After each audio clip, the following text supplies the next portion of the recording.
میں نے آج تک نہیں دیکھا کہ کسی مردے کو سفید رنگ کے علاوہ کسی اور رنگ کا کفن دیا گیا ہو، کالے رنگ کا، نیلے رنگ کا، پیلے رنگ کا۔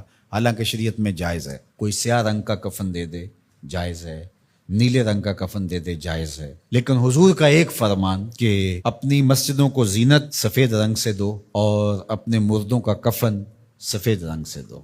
سفید رنگ سے کفن دینا مستحب ہے، لیکن اگر کوئی اور رنگ سے کفن دے دے تو وہ بھی جائز ہے۔ لیکن ہم نے وفات کے موقع پر کبھی اس مستحب کو بھی ترک نہیں کیا، یعنی غم کا موقع ہو تو ہم مستحب بھی ترک نہیں کرتے، اور شادی کا موقع ہو تو صرف ایک نکاح رہ گیا ہے جو سنت کے مطابق، باقی ہماری پوری شادی کی رسوم و رواج جو ہیں وہ ساری شریعت سے متصادم ہو گئی، الا ماشاء اللہ۔ باقی صرف نکاح رہ گیا، تو وہ بھی لوگ کہتے ہیں وہ پہلے جا کے مسجد میں کر آئیں تاکہ یہاں یہ تکلف بھی نہ ہو، اور وہاں پوری ہماری شادی کی تقریب جو ہے وہ ہماری مرضی کے مطابق۔ یہ خاندانی رسم ہے، یہ ہم نے میڈیا پہ دیکھی تھی، یہ سوشل میڈیا پہ دیکھی تھی، یہ ہمارے ایک دوست کی شادی پہ گئے تھے، یہ ہم نے وہاں دیکھا تھا، اور کتنی تہذیبوں کا مغلوبہ بنا کے ہم ایک تقریب کرتے ہیں اور اس میں ہماری خواہش ہوتی ہے۔ ہم شریعت سے نہیں پوچھتے کہ شریعت اس کے بارے میں کیا کہتی ہے۔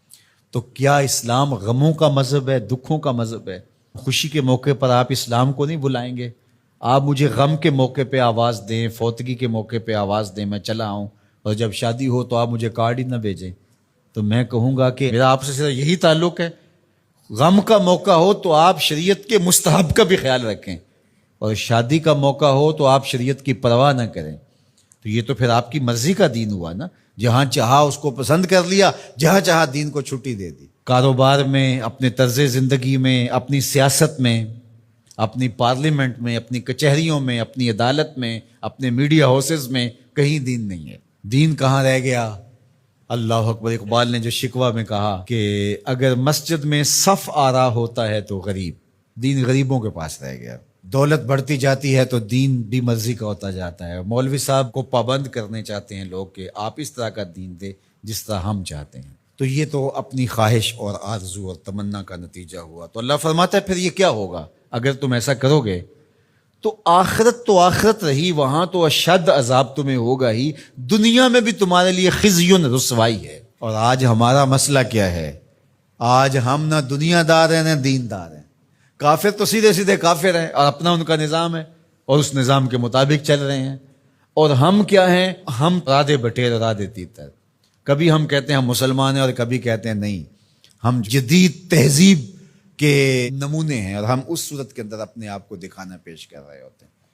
تو ہماری شکلیں روز بدلتی رہتی ہیں۔ مسجد میں آتے ہیں تو ہم ٹوپی پہن لیتے ہیں، اور پھر ہم ٹوپی بھی وہیں چھوڑ جاتے ہیں، اور میں کہتا ہوں نماز بھی وہیں چھوڑ جاتے ہیں۔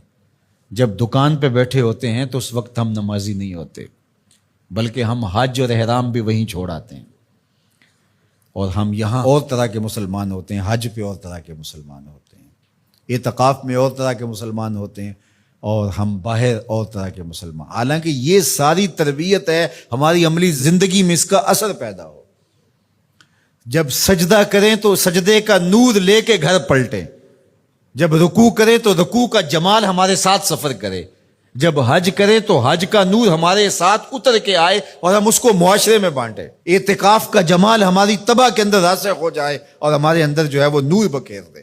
تو مسلمان کا دین اور دنیا الگ چیز نہیں ہے، مسلمان کا دین اور دنیا ایک ہی چیز ہے، اور وہ اکٹھے چلتے ہیں، اور ان کو جدا کریں گے تو پھر چنگیزی کے علاوہ کچھ باقی نہیں رہے گا۔